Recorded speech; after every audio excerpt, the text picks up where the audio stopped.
বিসমিল্লাহির রহমানির রাহিম। আসসালামু আলাইকুম। তো কেমন আছো তোমরা সবাই? আমি তো খুবই ভালো আছি।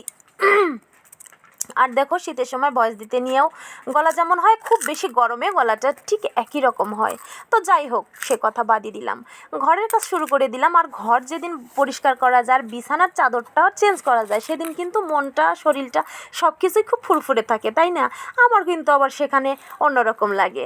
যখন বিছানার চাদর চেঞ্জ করি তখন টেনশন হয় যে কে এসে কখন নোংরা করবে আর কখন ঘুচুমুচু করবে, আর আমার মেজাজটা খারাপ হয়ে যাবে।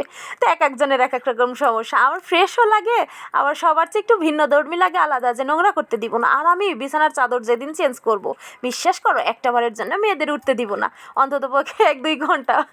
মানে একদম শুতেই দিব না, বলবো যে না, থাক থাক থাক, এখানে উঠতেই হবে না, ওখানে উঠতে হবে না। যাই হোক, সুন্দর করে পুরাতন চাদরটা, মানে যেটা পাড়া ছিল, ওই চাদরটা নিচে রেখে আবার নতুন একটা চাদর পারলাম। আর এই চাদরটা গিফটের চাদর, আমার বড় ননদ আমাকে গিফট করছে। তো গিফট করছে অনেক দিন আগে, চাদরটা এখন পর্যন্ত পাড়া হয় নাই। ভাবলাম যে আজকে সুন্দর করে চাদরটা গোছায় পাইরে নিই, অবশ্যই ভালো লাগবে দেখতে। আর এক ফুলের চাদর, সে তো বেশ মানে মানে কি বলবো, এত সুন্দর লাগে বলে বোঝানোর মতন, আমার তো ভীষণ ভালো লাগে। আর হচ্ছে তোমার কি বলে, চাদরটা যখন পারতেছিলাম তখন চিন্তা করতেছিলাম যে এই ঘরে আজকে ঘুমাবো, মানে আজকে শুতে ইচ্ছা করতেছিল এই ঘরটাতে। কেননা নতুন চাদর, তারপরেও তোমার ঘরটা গোছানোর পরে অনেক সুন্দর লাগছে, বিশ্বাস করো, ভীষণ ভালো লাগলো দেখতে। তো সে কারণে ভাবলাম যে ঘরটাতে আমরা আজকে ঘুমাবো, কিন্তু ঘুমানো হয় নাই। একেতে শীতের দিন, তারপরে তোমার চোরের জ্বালায় তো পাগল হয়ে যাচ্ছি। চোরের যে কি অত্যাচার আমাদের এখানে, কি বলবো তোমাদের, এক কথায় থেকে আর এক কথায় চলে যেতেই হয়, কিচ্ছু করার নাই। তো যাই হোক, এই ঘরে আর ঘুমানো হয় নাই। অনেক ইচ্ছা ছিল, তো ভাবতেছি গরমের মধ্যে 2-1 দিন এই ঘরটাতে ঘুমাবো। কেননা এই ঘরটা এরকমভাবে পড়ে থাকে, জানো, এরকমভাবে পড়ে থাকলেও কিন্তু মায়া লাগে। কেননা এত সুন্দর করে গোছায় রাখি, এত সুন্দর পছন্দের একটা স্বাদের জিনিস, এত সুন্দর করে খাট বানাইছি ঘুমানোর জন্য, শোয়ার জন্য।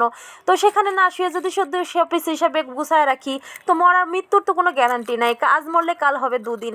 তো সেক্ষেত্রে কিন্তু ঘুমানোটাও প্রয়োজন। এইখানে তো রেখে তো সব চলেই যাব, সেটা আমি যাই আর যেই যাই না কেন, মৃত্যু সবার জন্যেই তোমার মানে কি বলতেছি, কি হইতেছে আল্লাহ জানে। তো যাই হোক, মৃত্যু সবার জন্যই, সবাইকে মরণ হবেই, মরবেই। তো আমার না খুব ভয় লাগে ইদানিং, কেন যেন মৃত্যুর ভয়টা আমার পিছনে ভীষণভাবে তাড়া করে বেড়ায়। এটা কেন হচ্ছে আমি জানি না। রাত্রে ঘুমাতে গেলেও জানো, আমার না রাত্রে যখন ঘুমাই তখনও মনে হয় যে এই বুঝি আজকে আমি মারা যাব, অনেক সমস্যা হচ্ছে আমার। তো যাই হোক, সুন্দর খাটে ঘুমায়া মারা যায়, তাও আত্মায় শান্তি পাবো যে না, এত টাকা খরচ করে এত সুন্দর করে খাট করলাম ঘুমানোর জন্য, তাতে ঘুমায় আসছে। আর যদি না ঘুমায় এটা শোপিস হিসেবে সাজায় রেখে যাই, বা মৃত্যুর পরে তো মেয়ের বাবা আবার বিয়ে করবে, তো পরই তো এসে ঘুমাবে, তখন তো শোপিস হিসেবে সাজায় রাখবে না। এটাই হচ্ছে ব্যাপার। এগুলো অনেক কিছু আমার মনে পড়ে, তো ভাবলাম তোমাদের সঙ্গে একটু শেয়ার করি।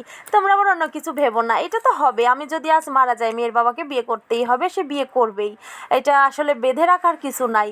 তো যাই হোক, সুন্দর করে বিছানাটা গুছিয়ে আবার ভাবলাম যে বালিশের কভারগুলোও চেঞ্জ করে দিই, ম্যাচিং ম্যাচিং করে পারলে না আসলে ভালো লাগে দেখতে।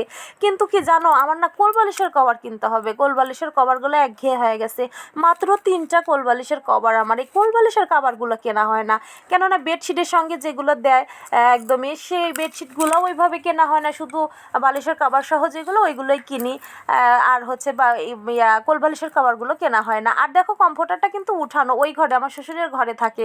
তো শুধুমাত্র তোমাদের দেখানোর জন্য এখানে গুছিয়ে রাইখা মানে সুন্দর দেখানোর জন্য এখানে রাখলাম। এই ঘরে কিন্তু কেউ ঘুমাবে না। আবার তোমরা ভাবতে পারো যে এখানে ঘুমাইছো, হয়তো মিথ্যা কথা বলতেছো যে ঘুমাই নেই, একদমই শুধুমাত্র একটু সুন্দর দেখানোর জন্য কমফোর্টারটা সুন্দর করে গোছায় রাখলাম। আর দেখো কত সুন্দর লাগতেছে, আমি যে নিজে বলতেছি তা না, তোমরা দেখেই বুঝতে পারবে যে চাদরটা পাড়ার পরে পুরো ঘরের লুকটাই পুরো চেঞ্জ হয়ে গেছে, একদম নতুন নতুন লাগতেছে। যদিও এই ঘরটা এখন অনেকটাই নতুন, ফার্নিচারও কিছু নতুন আছে, যেমন ড্রেসিং টেবিলটা নতুন আছে, তারপরে সব কিছু রং টং করছি।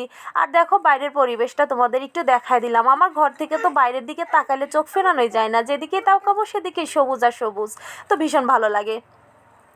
অবশেষে গোসল করে ফ্রেশ হয়ে চলে আসলাম আবার তোমাদের সামনে, যে ভিডিওটা এখন শেষ করে দিই, কেননা অনেকক্ষণ হলো বগর বগর করতেছি আর কাজ করতেছি, সেগুলোই তোমাদের দেখাচ্ছি।